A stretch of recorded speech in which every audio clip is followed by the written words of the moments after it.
Dan bahagia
Karena apabila Engkau ya Tuhan merangkul hidup kami, maka kami tidak akan khawatir ya Tuhan.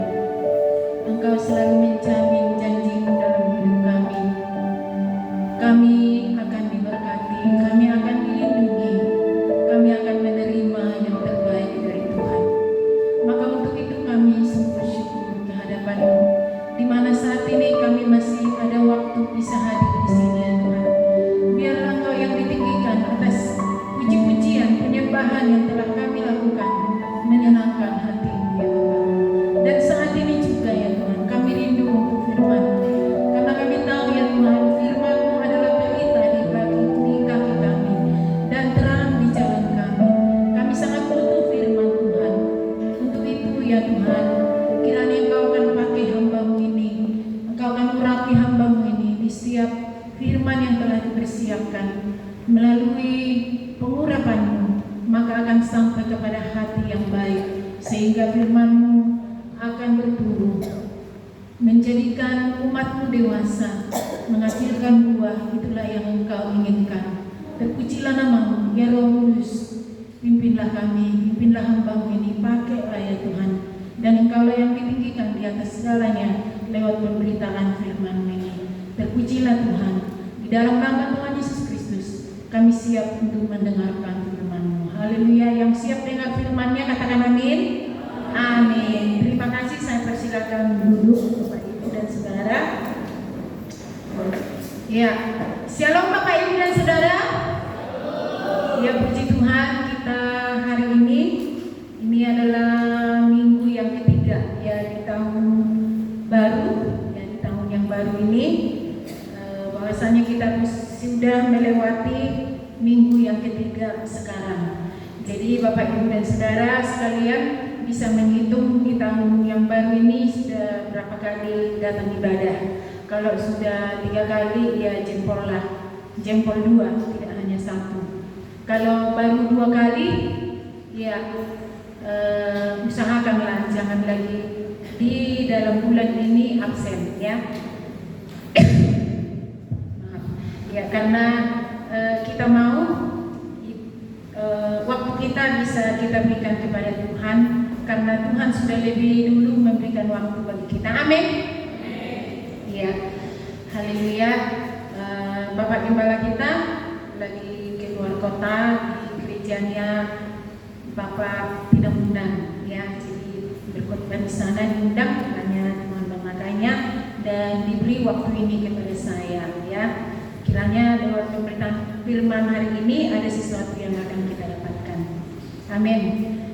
Kita akan langsung saja buka Alkitab kita yang tertulis di dalam Yohanes 14 ayat 15. Yohanes pasal 14 ayat yang ke-15.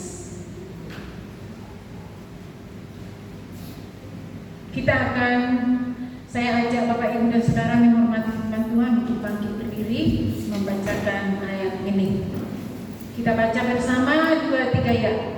Jikalau kamu mengasihi aku, kamu akan menuruti segala perintahku. Terima kasih, silakan duduk. Saya tahu Bapak Ibu dan Saudara mau hadir di tempat ini karena mengasihi Tuhan. Amin. Iya. Mengasihi Tuhan dikatakan oleh firman-Nya hari ini kepada kita ya, jikalau kamu mengasihi aku, kamu akan menuruti segala perintahku. Salah satu perintah Tuhan ini adalah ingat dan kuduskanlah hari Sabat, hari Minggu, ya kan? Jadi Bapak Ibu dan Saudara, dari 10 perintah itu sudah dilakukan hari ini. Amin.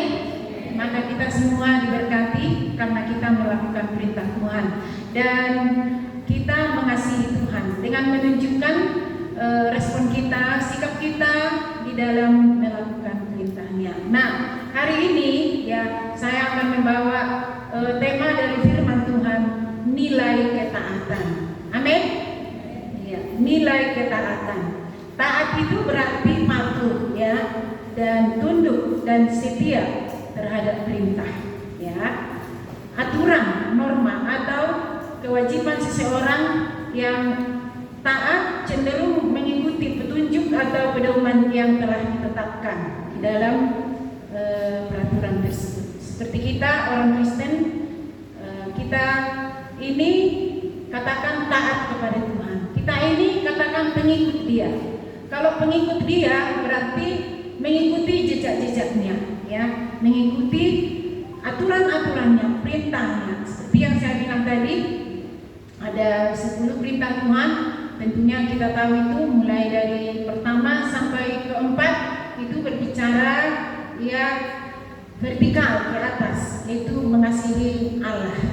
Dan yang kelima sampai yang ke-10 adalah horizontal terhadap manusia, mengasihi terhadap sesama kita. Sesama maksudnya di sini tidak hanya teman, tetapi juga musuh, ya. Semuanya itu dikasihi. Apabila ini sudah kita lakukan, maka kita ya sudah jelas adalah orang yang mengasihi Tuhan. Jikalau kamu mengasihi aku, kamu akan menuruti segala perintahku. Jadi bisa kita mengintrospeksi diri kita, menilai diri kita sendiri, sudah nilai berapakah dari yang 10 perintah Tuhan itu. Amin. Sudah tahu nilainya, amin. Tentu hari ini sudah ada nilai 1, ya.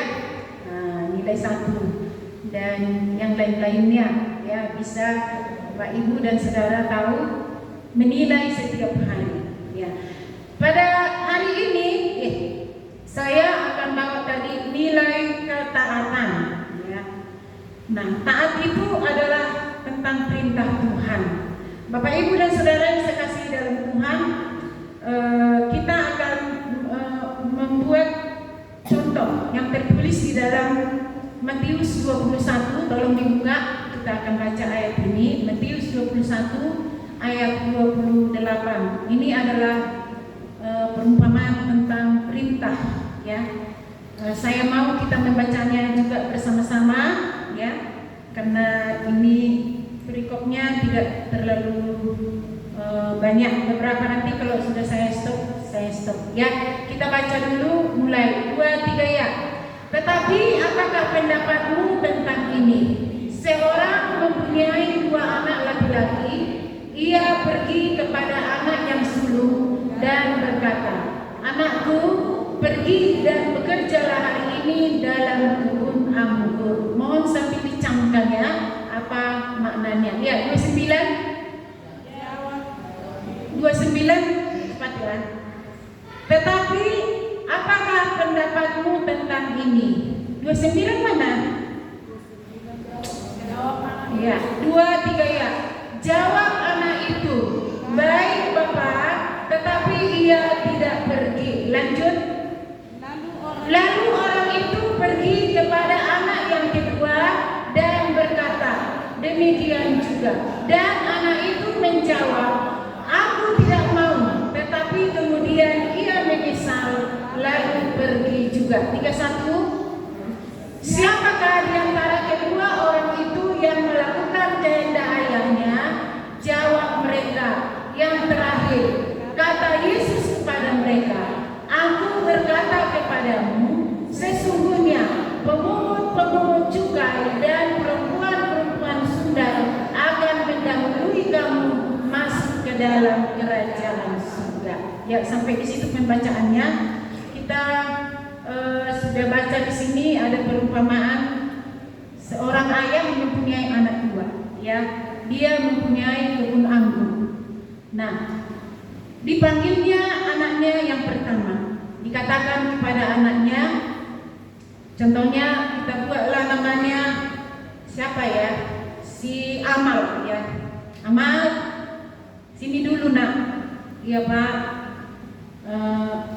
Nanti pergilah ke kebun anggur ayah, kerjakanlah di situ kebun anggur ayah itu ya.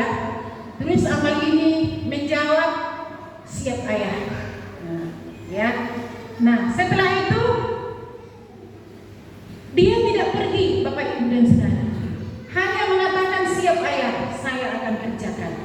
Dan anak yang kedua dipanggilnya, Bapak Ibu dan Saudara. Kita buatlah namanya si Tomo, ya. Yang pertama tadi si Amal, yang kedua si Tomo.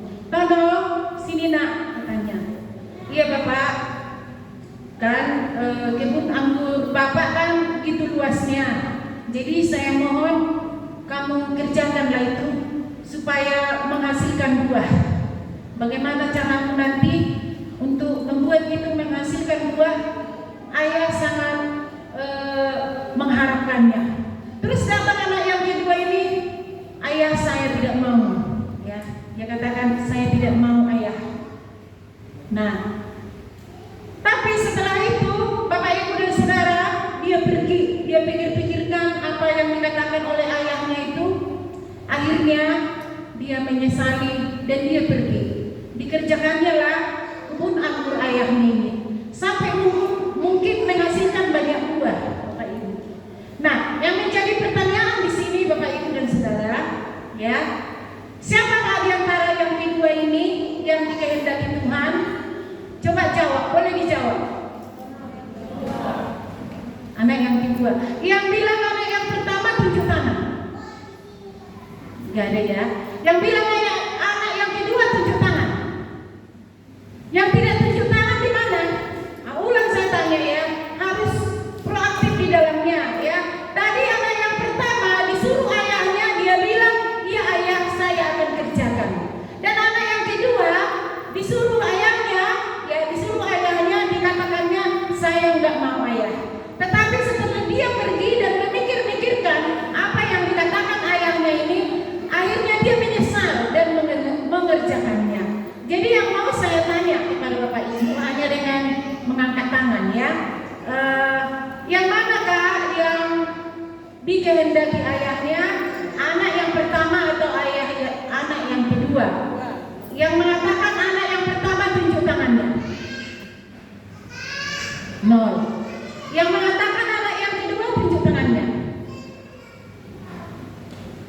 Oke, bertobatlah yang tidak tunjuk tangan ya.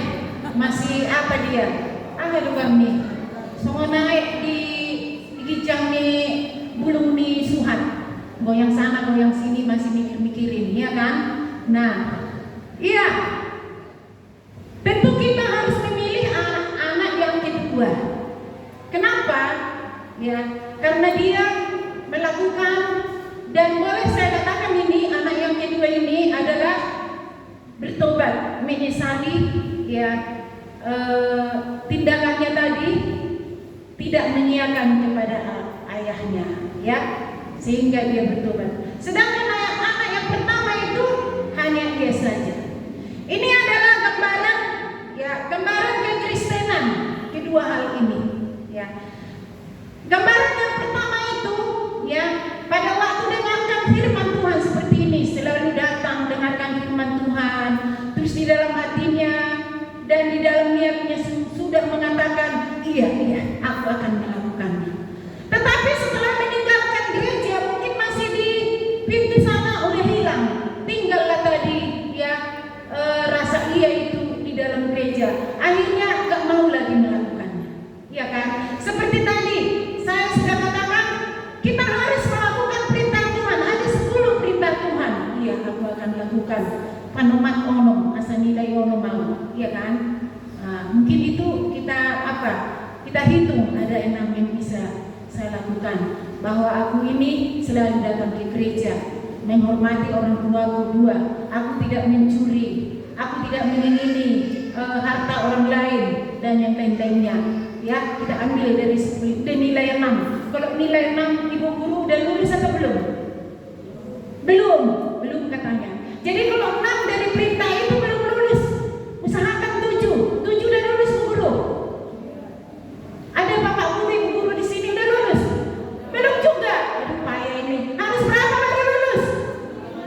9. Waduh, payah kali lah melakukan itu sampai 9 ya. 9 dari perintah Tuhan itu baru lulus, Bapak Ibu dan Saudara. Padahal kalau kita hitung di dalam hati kita, nilai berapa kita ini sekarang ya? Nilai berapa kita ini? Belum lulus ya, belum betul-betul mengasihi Tuhan ya, yang terdapat di dalam itu tadi Matius Yohanes ya, Yohanes 14 ayat 15 itu ya. Kalau kamu mengasihi aku, kamu akan melakukan perintahku. Itu bukti ya. Jika kamu mengasihi aku, kamu akan menuruti segala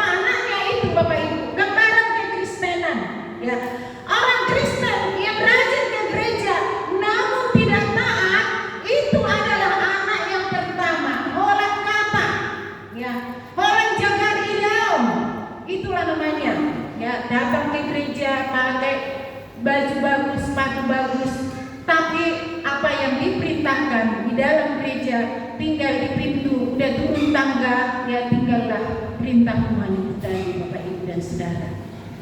Bahkan mungkin kau sudah pelayanan, sudah melakukan di sini ada tamborin, ada dayang-dayang, ada pemimpin pujian, pemain musik, ya, yang mendampingi singer, Bapak Ibu dan Saudara, penerima tamu, Bapak Ibu dan Saudara, sudah kau lakukan itu. Tetapi kata firman Tuhan di sini, kau lakukan, tapi kalau tidak taat kepada perintah Tuhan, itu nilainya masih nol, belum lulus. Amin. Jadi jangan sombong kalau kita sudah bisa memainkan musik, bisa memimpin pujian, ya. Itu kalau tidak taat atas perintah Tuhan, itu masih nol nilainya. Belum lulus Bapak Ibu dan Saudara. Mungkin saudara sudah nilai nol. Di mana ketaatan kita itu diuji? Di dalam kehidupan keseharian kita, Bapak Ibu dan Saudara. Orang tua ya menginginkan anaknya taat, ya anak-anaknya taat. Tetapi zaman sekarang ini hanya apalah yang sering kita dengar dari anak-anak, kalau kita suruh sabar mak, tapi kesabaran terbatas, ya kan?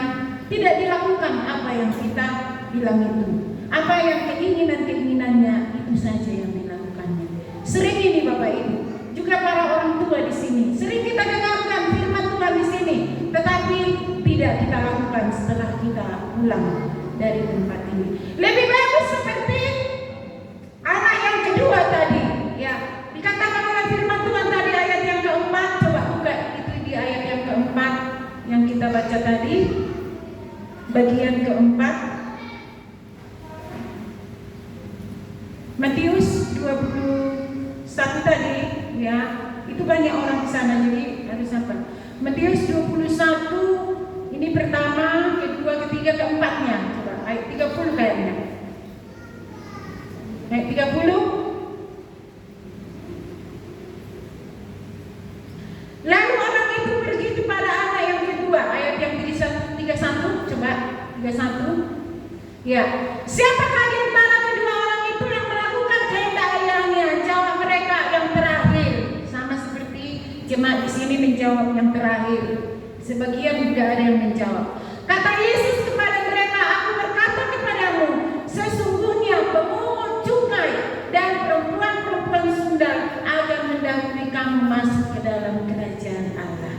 Jangan sampai mereka yang mendahului kita karena kita tidak taat akan perintah Tuhan. Amin.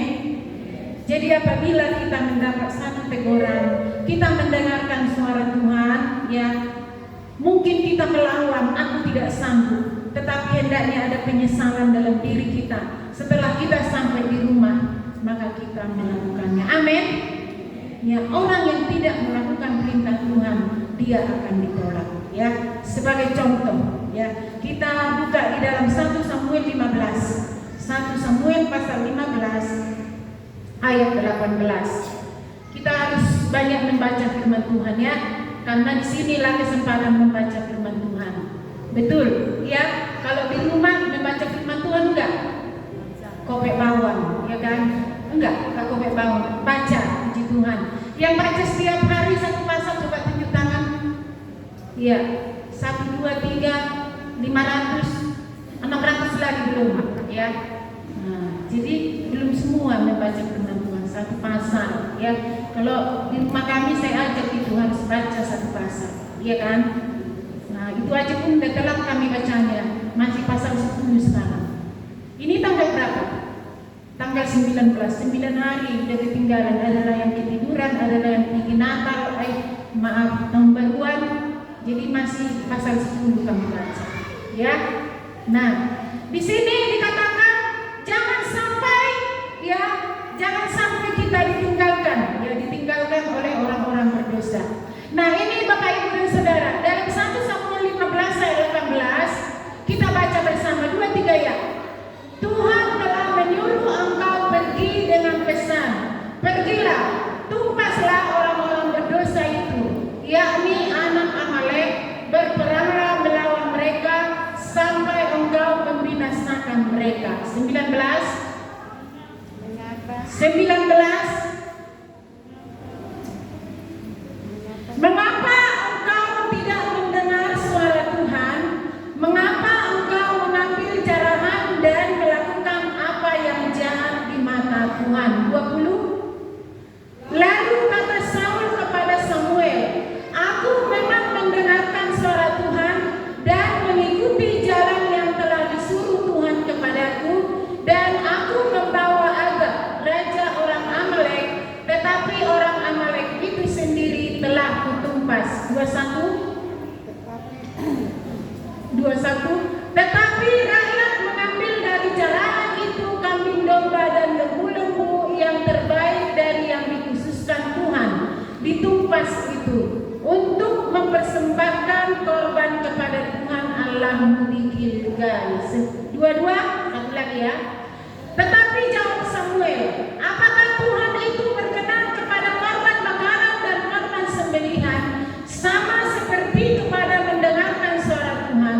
Sesungguhnya mendengarkan lebih baik daripada korban sembelihan, memperhatikan lebih baik daripada lemak domba-domba jantan. Nah, Bapak Ibu dan Saudara, kita tahu Saul itu adalah raja orang Israel. Ya, sebenarnya sebelum Saul itu, ya, yang langsung memimpin bangsa Israel adalah Tuhan. Tetapi Bapak Ibu dan Saudara, karena rakyat memintanya, maka melalui Nabi Samuel, ya, diangkatlah yang namanya Raja Saul. Raja Saul ini suatu waktu berperang melawan Amalek, Bapak Ibu. Pada waktu itu Tuhan menyuruh kepada Saul supaya dia berperang melawan Amalek. Apabila Tuhan yang menyuruh, Tuhan yang menghendaki, ya, kita yang percaya kepada Tuhan, apakah kalau Tuhan yang menyuruh dia kalah atau menang? Menang, bagus. Ya, berarti disimak bahasa saya. Jangan pikirannya jauh ya, perhatikan ini. Ya, jadi sebenarnya kalau Saul, ya, bersama pasukan-pasukan yang melawan Amalek, pasti mereka sudah menang. Itu. Jadi tepat pada waktunya mereka berperang melawan Raja Amalek. Tadi sudah dipesan oleh Tuhan melalui Samuel, bahwasanya semua harus dirampas, ya. Semua harus dijarah harta mereka dan tumpas mereka semuanya. Maksudnya di situ bunuh semuanya, termasuk rajanya. Tetapi di dalam firman Tuhan yang kita baca ini, Bapak Ibu dan Saudara, ya, coba naik ayat yang ke-21. Ayat 21, ya. Tetapi rakyat mengambil dari jarahan itu kambing domba dan lembu-lembu yang terbaik dari yang dikhususkan untuk ditumpas itu, untuk mempersembahkan korban kepada Tuhan Allahmu di Gilgal. Ya, ini pada waktu Samuel bertanya kepada Saul, apakah sudah melakukan apa yang diperintahkan oleh Tuhan? Ya, dia katakan sudah. Nah, pada waktu dia datang, apa itu? Ada suara-suara domba di belakang. Maka dia mengambil satu alasan. Ya, alasan di ayat yang ke-20, coba buka ayat 20. Dikatakannya di sini. Cepat-cepat ya. Ya. Lalu kata Saul kepada Samuel, aku memang mendengarkan suara Tuhan dan mengikuti jalan yang telah disuruh Tuhan kepadaku, dan aku membawa Agag raja orang Amalek, tetapi orang Amalek itu sendiri telah kutumpas. Dia katakan, aku tumpas semua, ya. Aku telah menumpas semua, ya. Orang Amalek itu telah kutumpas semuanya, tetapi rajanya Agag ini kubawa, katanya. Nah, sering seperti itu Bapak Ibu dan Saudara, apa yang diperintahkan Tuhan kepada kita, sebagian kita dengarkan, sebagian lagi tidak kita dengarkan. Ya kan? Sering itu Bapak Ibu dan Saudara. Ya. Jangan sampai sebagian firman Tuhan kita dengarkan dan kita lakukan perintahnya. Nah, sampai-sampai dikatakan tadi di dalam firman Tuhan ini, ya, karena Saul mengambil alasan. Alasannya apa? Alasannya bahwa kambing-kambing dan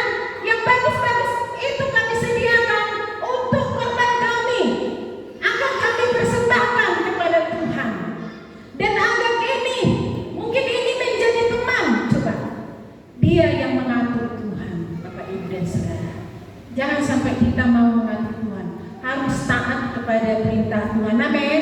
Amin. Sudahlah, waktu aja lah waktuku dalam 1 bulan ini kepada Tuhan. Udahlah, 2 kali dalam 1 bulan, 2 kali lagi kan aku bisa melakukan pekerjaanku. Itu sudah salah Bapak Ibu dan Saudara. Karena Tuhan mengatakan, ya, apa yang dikatakan tadi, kuduskanlah hari Sabat. Harus kita kuduskan hari Sabat itu. Jangan kita berpikir, kalau aku tidak bekerja hari ini, aku tidak akan dapat uang. Sama seperti Saul ini Bapak Ibu dan Saudara. Kalau saudara membaca firman Tuhan ini, ya Bapak Ibu, yang ada di 1 Samuel ini secara keseluruhan, ya, kenapa Saul itu ditolak Bapak Ibu? Padahal awalnya dia adalah dipilih, ya, dia juga dipakai oleh Tuhan melakukan perkara-perkara yang besar Bapak Ibu, ya. Masalahnya di sini dia ditolak oleh karena sebagian firman Tuhan dilakukan, sebagian lagi dia sendiri yang mengaturnya. Ada di sini yang mengatur Tuhan. Saya percaya kita di sini semua tidak ada yang mengatur Tuhan. Amin. Supaya berkat Tuhan menjadi bagian kita. Ya, ini Saul ditolak oleh Tuhan. Karena apa? Karena tidak taat pada perintah Tuhan. Dia ditolak sebagai raja. Jabatannya diambil oleh Tuhan. Ya, jabatan yang dimaksud di sini profesi kita sekarang apa? Jangan sampai diambil oleh Tuhan karena kita tidak taat kepadanya. Aku kan masih sibuk. Kita memakai pikiran kita, kalau aku tidak bekerja, pasti tidak akan ada yang kami makan. Mungkin itu pikiran kita Bapak Ibu dan Saudara.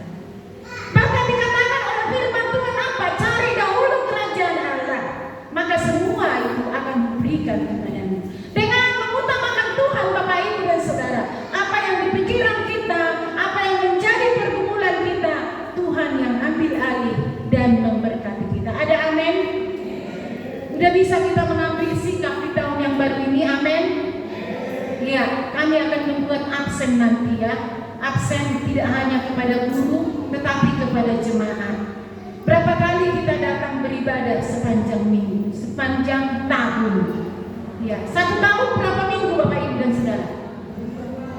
52. Ya, pintar semua menghitung. 52. Lain lagi tambahannya hari apa itu? Hari Paskah, hari Hamamate, hari apa lagi? Hari turunnya Roh Kudus, hari Natal, masih bertambah itu. Mungkin ada sampai 60 kali. Ya Bapak Ibu dan Saudara. Tetapi mungkin kalau kita hitung berapa kali kita yang hadir, sudah adakah kita nilai 9 seperti yang dikatakan oleh ibu guru tadi, supaya dia lulus harus nilai 9 zaman sekarang ini. Kalau zaman saya dulu nilai 60 udah lulus, tapi nilai 60 Bapak Ibu dan Saudara, kalau dia ya diuji pasti jempol. Sekarang nilai 10 pun kalau kita uji ya kali-kali, belum tentu dia tahu kali-kali pertama sampai kali-kali 10. Iya, atau hitung-hitungan. Berapa utangmu? Sering saya bilang sama anak-anak, berapa bulan utangmu? 3 bulan. 1 bulan berapa? 65. Kalau dikalikan berapa? Berapa ya? Padahal udah kelas 4, udah kelas 5, nggak tahu Bapak Ibu dan Saudara. Ya, itulah nilai sekarang Bapak Ibu. Nilai ketaatan Bapak Ibu dan Saudara. Ketaatan kita berapa nilainya Bapak Ibu dan Saudara? Hendaknya kita introspeksi diri. Jangan kita mengatur Tuhan seperti yang dilakukan oleh Saul. Sekali kita mengatur Tuhan Bapak Ibu dan Saudara, kita ditolak. Dia ditolak dari jabatannya Bapak Ibu sebagai raja. Berarti profesi apa yang kau miliki sekarang? Aku kan tulis Matubang. Apa kepanjangannya kalian tadi? Pokoknya aku harus siap-siap kapan dipanggil. Jadi kalau Tuhan memanggil, siapkah kita? Lebihkah kita mendengarkan manusia daripada mendengarkan Tuhan? Ini Saul Bapak Ibu lebih mendengarkan rakyat. Udahlah, raja,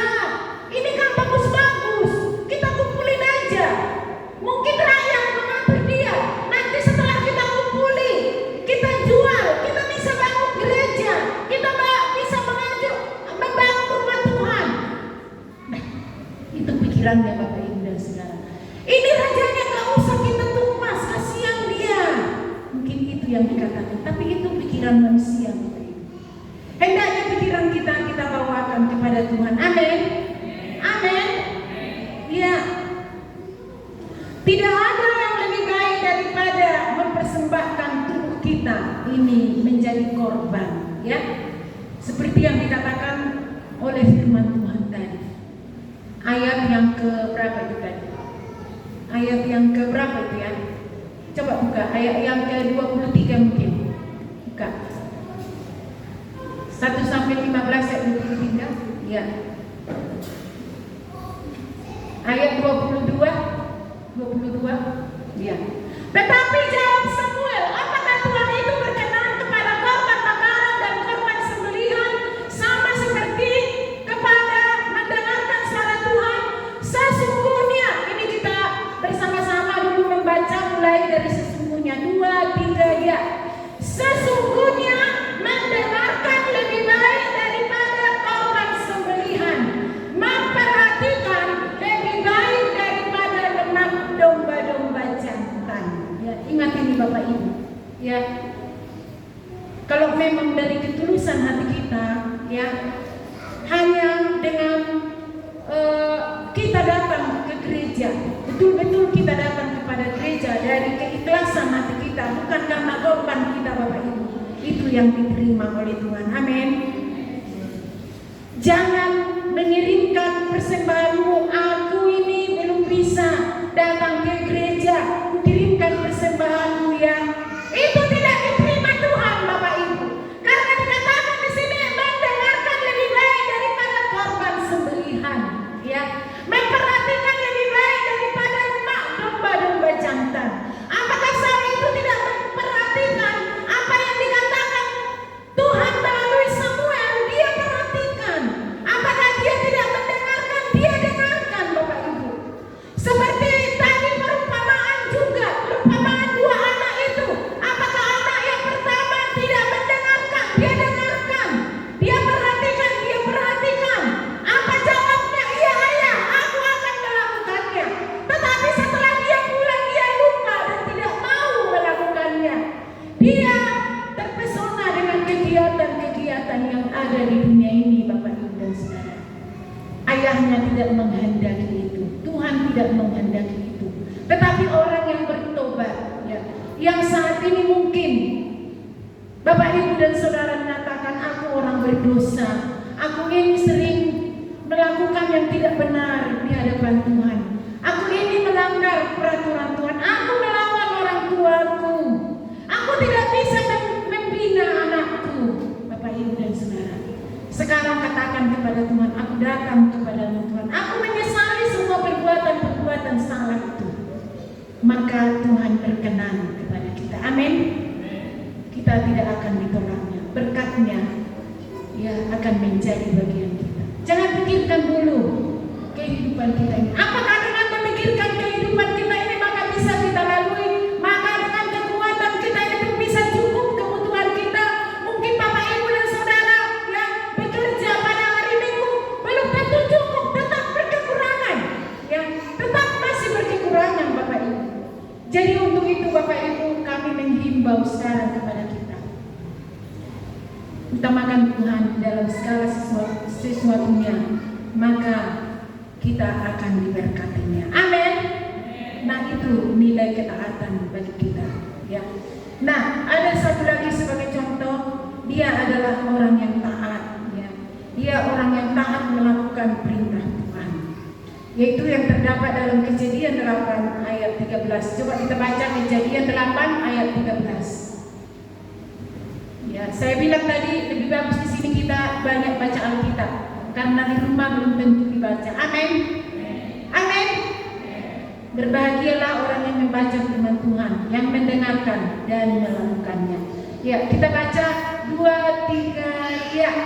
Dalam tahun ke-601, dalam bulan pertama, pada tanggal 1 bulan itu, sudahlah kering air itu dari atas bumi. Kemudian Nuh membuka tutup bahtera itu dan melihat-lihat, ternyata muka bumi sedang mulai kering. 14. Dalam tahun mananya? Ya.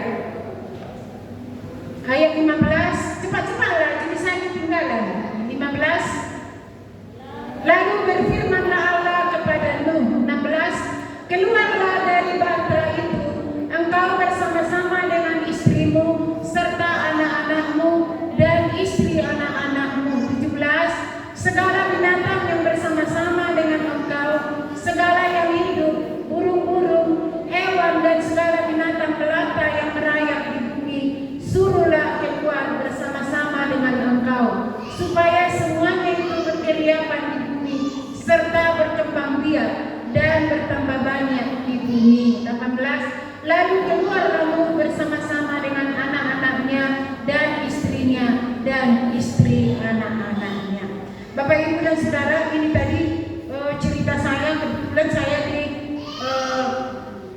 tunjuk ya untuk bawakan firman di sekolah minggu ya. Nah, ini merupakan satu ketaatan yang dilakukan oleh Nuh. Nilai ketaatan Nuh di sini, dia memperoleh keselamatan Bapak Ibu dari air bah. Saya kira Bapak Ibu dan Saudara sudah mengerti bagaimana cerita tentang Nuh ini ya. Nuh ini Bapak Ibu dan Saudara ya, dia tinggal di dunia ini ya, di mana Tuhan telah menciptakan dunia. Tetapi setelah ya berjalan seiring dengan waktunya, maka manusia itu melakukan kejahatan, tidak melakukan lagi perintah yang ke-10 yang disampaikan oleh Tuhan itu. Mereka najis ya, mereka melakukan pencurian, mereka itu mungkin melakukan perselingkuhan ya, mereka itu tidak lagi mengingat siapa yang memberikan dunia kepada mereka. Jadi suka hatinya melakukan sesuatu hal. Maka suatu waktu ya, Tuhan berfirman kepada Nuh, ajaklah masyarakat itu supaya mereka bertobat. Sampai beberapa kali Nuh menyampaikan itu kepada bangsa Israel, tapi bangsa Israel mengeraskan hatinya Bapak Ibu dan Saudara. Nah, dan pada akhirnya Tuhan menyuruh dia untuk ya melakukan atau membangun satu bahtera. Bahtera ini sangat besar Bapak Ibu. Saya baca tadi bahwa ukuran bahtera itu lebarnya 28 meter. Di sini satu kapling berapa? 26 meter kan? Ini 28 meter, melebihi dari gereja ini. Itu lebarnya. Besar kali ya. Tambah lagi jalan itu mungkin. Nah, dan panjangnya Bapak Ibu dan Saudara 270 meter. Nah, 270 meter udah sampai mana itu? Mungkin berkursi ini semua ya. Besar kali. Harus kita bayangkan itu ya. Kita bayangkan perahu-perahu pada waktu itu belum seperti zaman sekarang serba cepat. Kita telepon banglong antar dulu ini ya, enggak. Nah, mungkin harus mereka yang potong-potong kayu dan yang lain-lain. Udah tahu siapa tukang di sini, bagaimana beratnya mengerjakan. Untuk mengerjakan gereja ini saja berapa lama? Ini Bapak Ibu dan Saudara, begitu besarnya perahu yang bahtera yang disuruh oleh Allah untuk dikerjakan oleh Nuh itu Bapak Ibu. Mungkin dia harus mengajak teman, tetapi Bapak Ibu dan Saudara, tidak ada yang mau mengerjakannya. Siapa yang mengerjakan? Mungkin dia bersama anak-anaknya. Anak-anak Nuh ada berapa Bapak Ibu dan Saudara? Pintar, 3 ya. Anak Nuh itu 3. Ada si Ham, Sem, Ham dan Yafet ya. Dan anaknya itu sudah punya istri. Istrinya berapa? 3. Mereka nggak selingkuh seperti yang lain, hanya 3 istrinya. Dan si Nuh juga 1 istrinya. Berarti mereka ada berapa orang? 8 orang saja. 8 orang saja mengerjakan itu Bapak Ibu sampai selesai. Mungkin sampai bertahun-tahun. Dan masyarakat di situ mengatakan, si Nuh ini udah sinting. Dia agak lain. Ngapain lah dia untuk melakukan ini? Sebesar ini dibuat bahtera. Agak lain ini. Udah gila ini. Mungkin itu dikatakan oleh masyarakat. Tetapi Bapak Ibu, karena itu adalah perintah Tuhan, dia lakukan terus Bapak Ibu. Dia kerjakan terus bersama-sama dengan keluarganya untuk mengerjakan. Dia mendapatkan cemooh, dia mendapatkan ejekan, tetapi tetap dikerjakan. Ya, dalam melakukan ketaatan perintah Tuhan itu sering kita mendapat tantangan. Apakah di dalam tantangan itu kita mundur? Kita harus mengambil sikap seperti yang dialami oleh Nuh ini. Dia tidak mau mundur. Dia lakukan itu sampai selesai bahtera itu Bapak Ibu.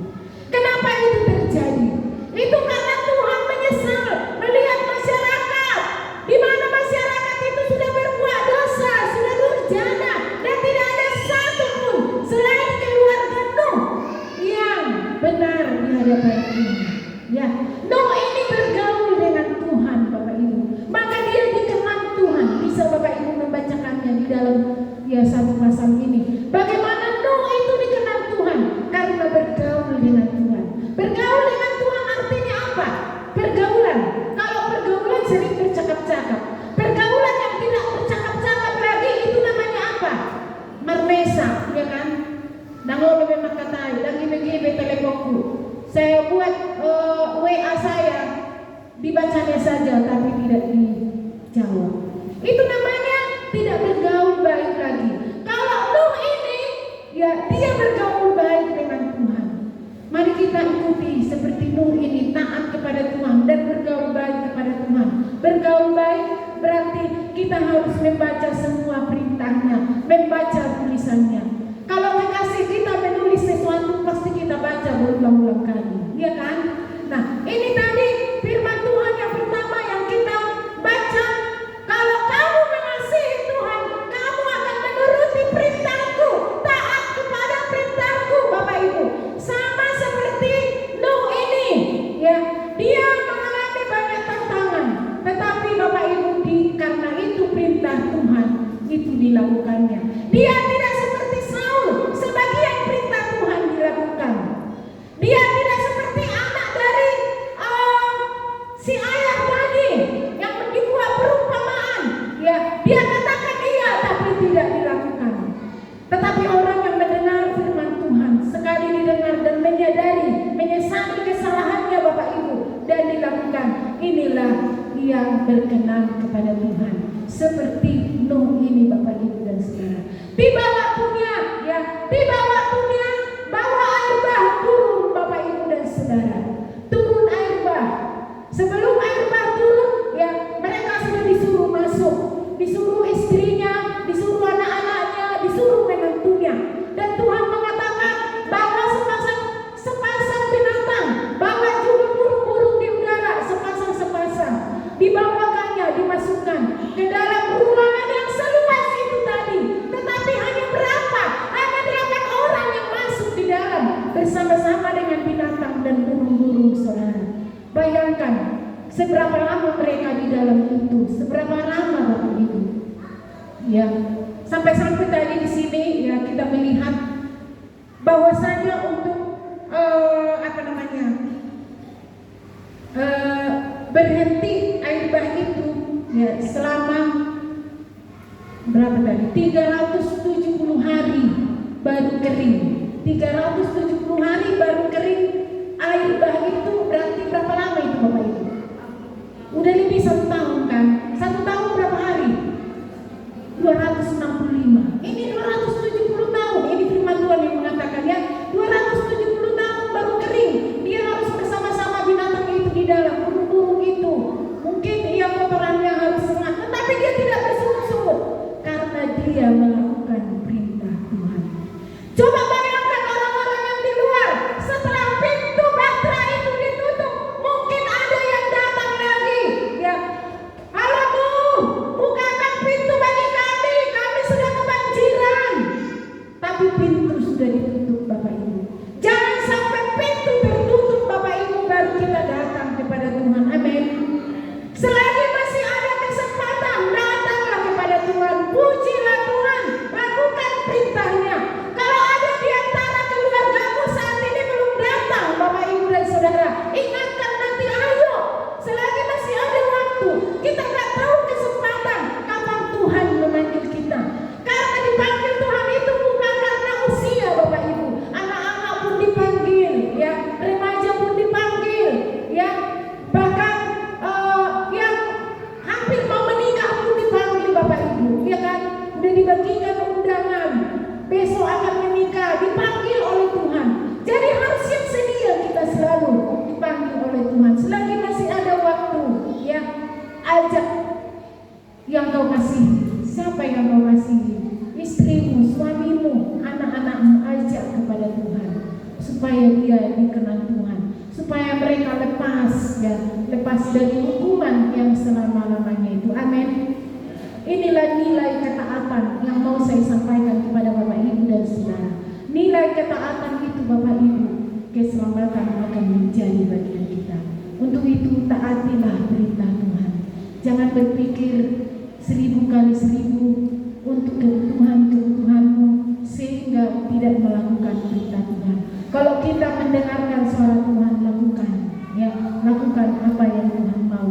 Kapan kita mendengar suara Tuhan? Apakah langsung Tuhan itu kita lihat? Tidak, Bapak Ibu dan Saudara. Melalui firman-Nya, melalui mungkin pujian-pujian yang kau dengar, mungkin di TikTok ataupun ya di sosmed yang lain, kau dengarkan ada sesuatu untuk menegur kita, saudara. Jangan keraskan hatimu, dengarkan perintah Tuhan. Karena itu ya dipakai Tuhan menjadi alatnya menegur kita, ya. Amin. Amin. Mau diberkati Tuhan, amin. Lakukanlah perintah Tuhan. Sadari sudah berapa nilai kita, Bapak Ibu. Ya, nilai kita adalah dengan perbuatan-perbuatan yang kita lakukan, mendengarkan perintahnya. Ingatlah, karena Tuhan mencipta kita, maka Dia setia dalam kehidupan kita. Pemeliharaannya pasti kita miliki, perlindungannya pasti kita miliki. Jangan khawatir atas apapun yang menjadi apa yang kau lakukan. Amin. Inilah firman Tuhan yang saya sampaikan. Hendaknya ya ketaatan kita bernilai keselamatan yang akan kita dapatkan. Saya undang ke depan para pemain musik. Kita akan dapat datang kepada Tuhan, ya. Selidiki aku, katakan hari ini, selidiki aku, lihat hatiku. Aku harus sampai akhirnya untuk mengikutimu Tuhan. Katakanlah, berjanjilah kepada Tuhan, Bapak Ibu dan Saudara. Jangan sampai Tuhan menolak kita. Jangan sampai tertutup pintu seperti bangsa Israel, di mana air bah turun. Mungkin mereka mengetuk bahtera itu, tetapi bahtera itu tidak dibuka lagi, Bapak Ibu. Selama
kami akan mengambil satu komitmen bahwasanya Tuhan, kami mengutamakan Tuhan di atas segalanya, karena Engkaulah yang menjadi pemelihara dalam hidup kami. Terpujilah nama-Mu ya Bapa. Di dalam nama Tuhan Yesus Kristus kami berdoa dan mengucap syukur untuk firman Tuhan yang sudah kami dengarkan. Haleluya. Yang diberkati firman-Nya katakan amin. Amin. Amin. Untuk selanjutnya saya mau serahkan kepada yang memimpin pujian tadi, melanjutkan persembahan yang kita bawakan sampai ke pengumuman-pengumuman yang disampaikan. Terima kasih.